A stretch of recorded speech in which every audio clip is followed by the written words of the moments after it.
जय श्री राधा रानी सरकार की, जय श्री कृष्ण भगवान की, जय निर्जला एकादशी व्रत की। आज हम आपको वर्ष 2025 की ज्येष्ठ मास के शुक्ल पक्ष की निर्जला एकादशी व्रत की कथा को सुनाने जा रहे हैं। सबसे पहली बात यह है कि इस वर्ष 2025 में निर्जला एकादशी का व्रत 7 जून 2025 दिन शनिवार को रखा जाएगा। कुछ भक्त 6 जून को भी व्रत रख रहे हैं।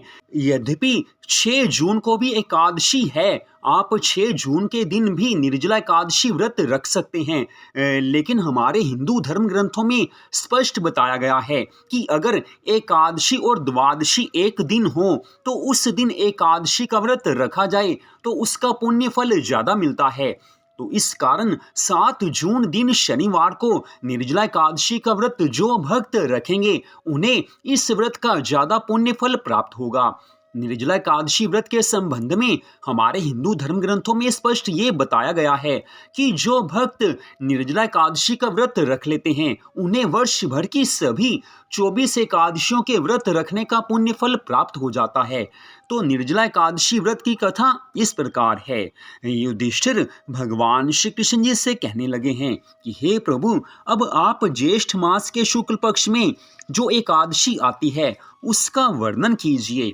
भगवान श्री कृष्ण जी कहने लगे हैं कि हे राजन, इसका वर्णन परम धर्मात्मा सत्यवती नंदन व्यास जी करेंगे, क्योंकि ये संपूर्ण शास्त्रों के तत्वज्ञ और वेद वेदांगों के पारंगत विद्वान हैं।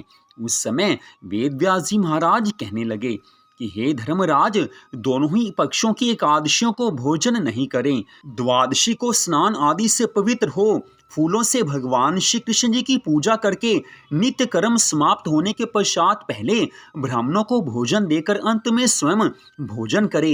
हे राजन, जन्मना शौच और मरना शौच में भी एकादशी को भोजन नहीं करना चाहिए। यह सुनकर भीमसेन कहने लगे कि परम बुद्धिमान पितामह, मेरी उत्तम बात सुनिए।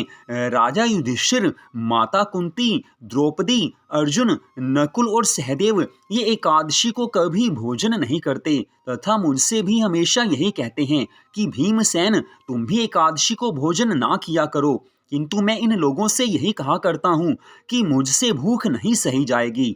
भीमसेन की इस बात को सुनकर व्यास जी ने कहा कि हे भीमसेन, यदि तुम्हें स्वर्ग लोक की प्राप्ति अभीष्ट है और नरक को तुम दूषित समझते हो तो दोनों पक्षों की एकादशी को भोजन नहीं करना। उस समय भीमसेन कहने लगे कि महाबुद्धिमान पितामह, मैं आपके सामने सच बात कहता हूँ, एक बार भोजन करके भी मुझसे व्रत नहीं किया जा सकता, फिर उपवास करके तो मैं रह ही कैसे सकता हूँ। मेरे उदर में वृक नामक अग्नि सदा जलती रहती है, अतः जब मैं बहुत अधिक खाता हूँ तभी वह शांत होती है।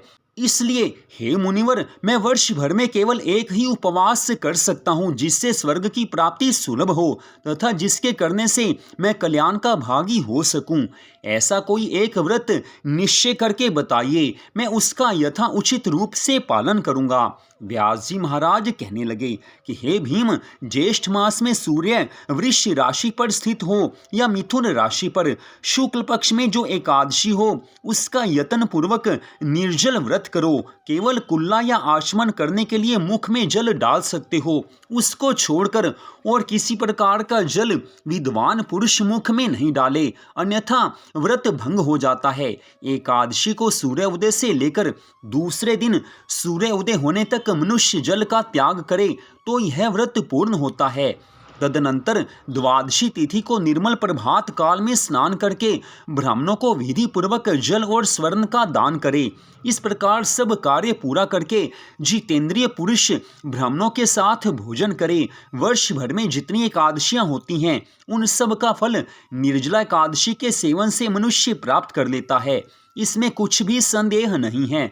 शंख चक्र और गदा धारण करने वाले भगवान श्री कृष्ण जी ने मुझसे कहा था कि यदि मनुष्य सबको छोड़कर एकमात्र मेरी शरण में आ जाए और एकादशी को निराहार रहे तो वह सब पापों से छूट जाता है। एकादशी व्रत करने वाले पुरुष के पास विशाल काय, विकराल आकृति और काले रंग वाले दंडपाशधारी भयंकर यमदूत नहीं जाते। अंतकाल में पीतांबरधारी, सौम्य स्वभाव वाले, हाथ में सुदर्शन धारण करने वाले और मन के समान वेगशाली विष्णु दूत आकर इस वैष्णव पुरुष को भगवान विष्णु के परम धाम में ले जाते हैं। अतः निर्जला एकादशी को पूर्ण यत्न करके उपवास करना चाहिए। तुम भी सब पापों की शांति के लिए यत्न के साथ उपवास और श्री हरि का पूजन करो। स्त्री हो या पुरुष, यदि उसने मेरु पर्वत के बराबर भी महान पाप किया हो तो वह सब एकादशी के व्रत के प्रभाव से भस्म हो जाता है। जो मनुष्य उस दिन जल के नियम का पालन करता है वह पुण्य का भागी होता है। उसे एक एक पहर में कोटि कोटि स्वर्ण मुद्रा दान करने का फल प्राप्त होता सुना गया है। मनुष्य निर्जला एकादशी के दिन स्नान, दान, जप, होम आदि जो कुछ भी करता है वह सब अक्षय होता है। यह भगवान श्री कृष्ण जी का कथन है। निर्जला एकादशी को विधि पूर्वक उत्तम रीति से उपवास करके मनुष्य वैष्णव पद को प्राप्त कर लेता है। जो मनुष्य एकादशी के दिन अन्न खाता है वह पाप भोजन करता है। इस लोक में वह चांडाल के समान है और मरने पर दुर्गति को प्राप्त होता है। जो ज्येष्ठ मास के शुक्ल पक्ष में एकादशी को उपवास करके दान देंगे वे परम पद को प्राप्त होंगे।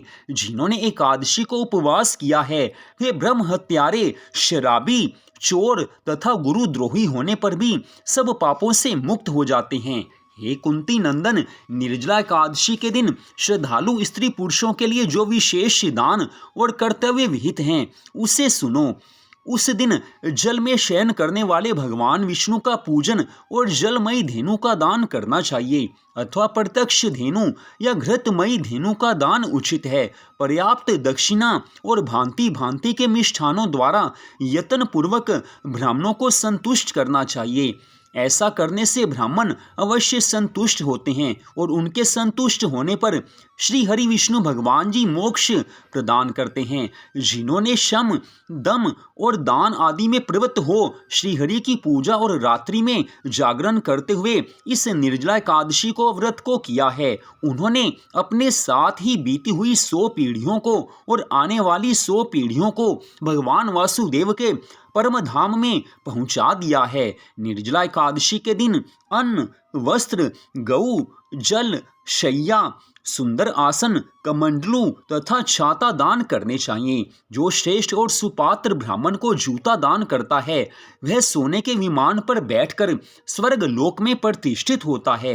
जो इस एकादशी की महिमा को भक्ति पूर्वक सुनता तथा जो भक्ति पूर्वक उसका वर्णन करता है, अर्थात जो भक्त इस कथा को सुनता है अथवा सुनाता है, वे दोनों स्वर्ग लोक में जाते हैं। चतुर्दशी युक्त अमावस्या को सूर्य ग्रहण के समय श्राद्ध करके मनुष्य जिस फल को प्राप्त करता है वही इस कथा के श्रवण से भी प्राप्त हो जाता है। पहले दंत धावन करके ये नियम लेना चाहिए कि मैं भगवान श्री कृष्ण जी की प्रसन्नता के लिए एकादशी को निराहार रहकर आचमन के सिवा दूसरे जल का त्याग करूंगा। द्वादशी को देव देवेश्वर भगवान विष्णु का पूजन करना चाहिए।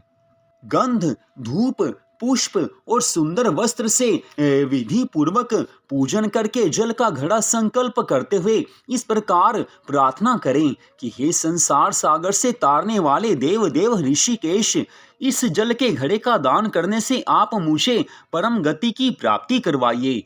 हे भीमसेन, ज्येष्ठ मास में शुक्ल पक्ष की जो शुभ एकादशी होती है उसे निर्जला एकादशी कहा जाता है। उसका निर्जल व्रत करना चाहिए तथा उस दिन श्रेष्ठ ब्राह्मणों को शक्कर के साथ जल के घड़े का दान करना चाहिए। ऐसा करने से मनुष्य भगवान विष्णु के समीप पहुंचकर आनंद का अनुभव करता है। तत्पश्चात द्वादशी तिथि को ब्राह्मण भोजन करवाने के बाद स्वयं भोजन करे। जो इस प्रकार पूर्ण रूप से पाप नाशनी निर्जला एकादशी का व्रत करता है वह सब पापों से मुक्त हो भगवान विष्णु के परम पद को प्राप्त हो जाता है। इतनी कथा सुनकर भीमसेन ने भी इस शुभ एकादशी का व्रत आरंभ कर दिया।